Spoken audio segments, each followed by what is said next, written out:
Hi everybody, it's Daniel with funukuleleprojects, and I have a fun project today.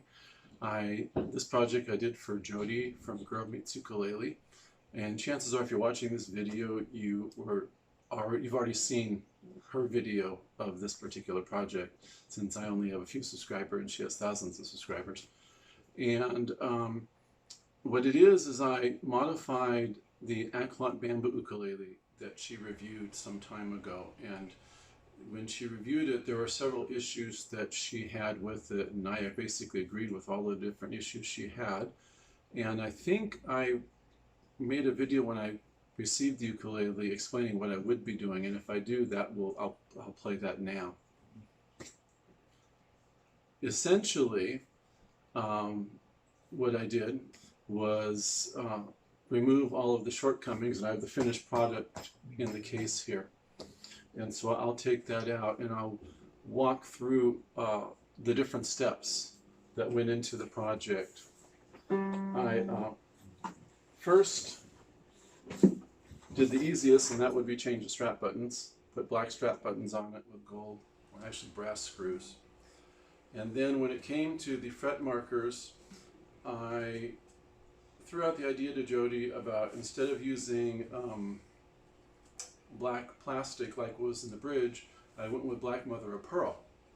And the black mother of pearl is very black in some light, and then it has, pretty mother of pearl appearance in other light. And I did that for the bridge. I mean, not for the bridge, for the fretboard. On the side of the fretboard, I put black plastic. I'd actually ordered from Great Britain black mother of pearl, but all the black mother of pearl I got was actually way too light. It was not much easier to see than the white dots that were on it. So I went with black dots. I had to stick with the holes that Aklot had already drilled, and they weren't perfectly centered, but they're in the right place essentially, and it's easy to see them now. Now with regard, my hand's covering the front. With regard to the front, I told Jodi that the design by Aklot can be removed. And so I presented her with the idea of, how about I make a little veneer and an inlay and wood burn it so it says Girl Meets Uke. And that's what I did, and that's what's right there, Girl Meets Uke. Another thing I did with this project was change out the bone, nut, and saddle. The bone really did not complement the bamboo. It just didn't really do what needed to be done to give this instrument a good sound. And that problem was compounded with the fact that the holes for the through bridge are very large, and the tops of the holes are almost at the very top of not the through bridge, the tie bar bridge. And so the break angle was extremely shallow. And if any of you watched my video in comparing the plastic ukuleles, I was explaining the importance of having a good angle, a nice steep angle behind the saddle. I'm not going to go into that again. You can see that in, I think, the first of the two comparison videos. So what I mentioned to Jodi was, not only was it too low, but the break point was too shallow because of the large holes they use in the tie bridge. I proposed the idea of converting it to a through bridge, because with a through bridge you get much better sound.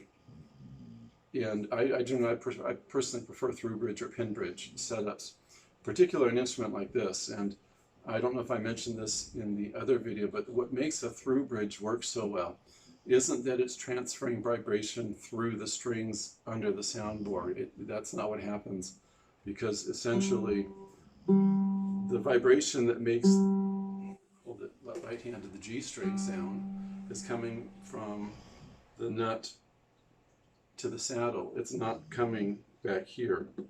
But what happens, and I can demonstrate that by holding, I'll just hold down, this is G, A, B, C, D. I'll hold down a D. I can still make a note up here. So when I'm making this note here, we have another note up here. The same would be true here. If there was vibration from here that was impacting the sound, it would be that really high pitch that, if you could even get anything out of it from there. But what a through bridge does is it works like a clamp. It actually pulls the bridge plate, the soundboard, and the bridge all together, so that the sound from the saddle and the front of the bridge is more positively contacting the soundboard. And that's what gives it such a nice sound. And in the case of this instrument, it was already pretty resonant. It's just that with that really shallow break angle and the bone that didn't complement this instrument, it just didn't help the sound. I opted for the more expensive route rather than finding, like, I was looking for buffalo and some other like black natural materials, but I opted for tusk. Tusk is made by Graphtec. It has wonderful acoustic properties. It really helps the highs and it also helps the lows. And so I made a tusk saddle and I made a tusk nut for it. I chose black once again because of the black and gold theme that we're going for here. I'm not going to play this. I don't even know if it's in tune. I've got Fremont black lines on it with the soloist wound, you know, the gold soloist wound low G, once again following the black and gold theme. And they stretch a lot. I tuned it up about 2 minutes ago and I'm sure it's out of tune already. But this is the project. I will go through some of the details of what I had to do when I put photos up. The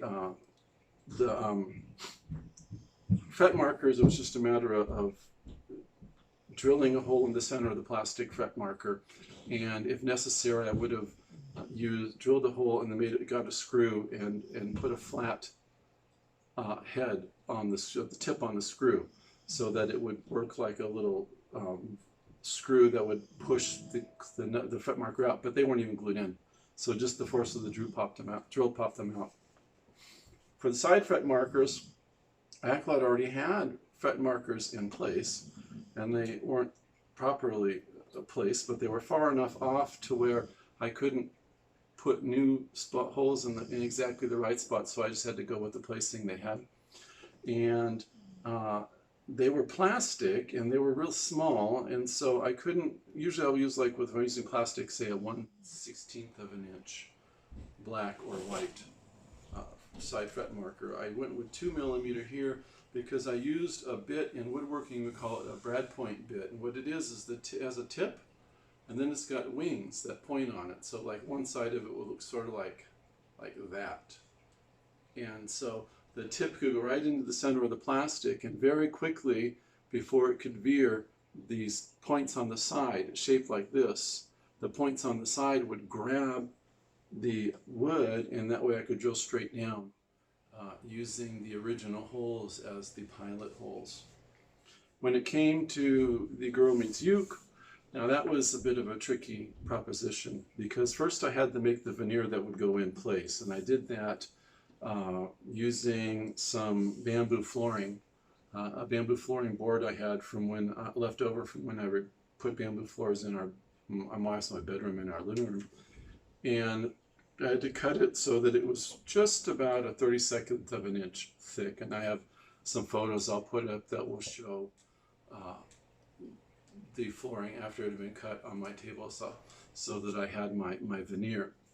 Now, in order to route this, I had to remove the bridge, or else my little router base, my StuMac router base, would not have been able to move. This is the type of project where I just had to freehand route the groove, that the recess, so to speak, that the GirlMeetsUke was going to fit into. And I have a photo that will show when it's completed. I don't have any photos of me doing it or videos. I'm not set up to do that at the moment. And once it was all in place, I glued it in place, and then I cleaned up the wood burning. And I went once again with a whimsical font that just says GirlMeetsUke, and my idea was that if Jodi takes this somewhere and she's playing it and people ask her, what that says, if they can't see it right away, she can tell them it's GirlMeetsUke, and they'll ask, well, what is that? And I told her they've just asked her to explain her channel to them. In case you haven't noticed, I really like Jodi's channel. If you've never seen it for some reason, you got to go to GirlMeetsUke. She does wonderful reviews. She does wonderful comparisons of strings, instruments, you name it. She's just a really sweet person. So that was basically the project. The nut and saddle In order to get something that was ukulele size, I essentially bought black tusk guitar nuts, and I have a jeweler's table saw that I used to get them roughly to the right size. And then whenever I'm making a custom nut or saddle for someone, I like to get them just a tiny bit oversized and then sand them down to exact fit. And I believe that was everything I did on this project. I'll go over that one more time. Changed these from white to black mother of pearl. The fret markers, the side fret markers, they were white. I changed them to black. Fret buttons, new nut and saddle. Removed the bridge to put on, to take care of the Girl Meets Uke. Put the Girl Meets Uke in, put the bridge back on, strung it up with Fremont black lines. And that was the project. Anyway, thanks for watching. If you haven't seen Girl Meets Uke, I'll have a link to Jodi's channel below. You all have a wonderful day. Stay healthy and stay safe.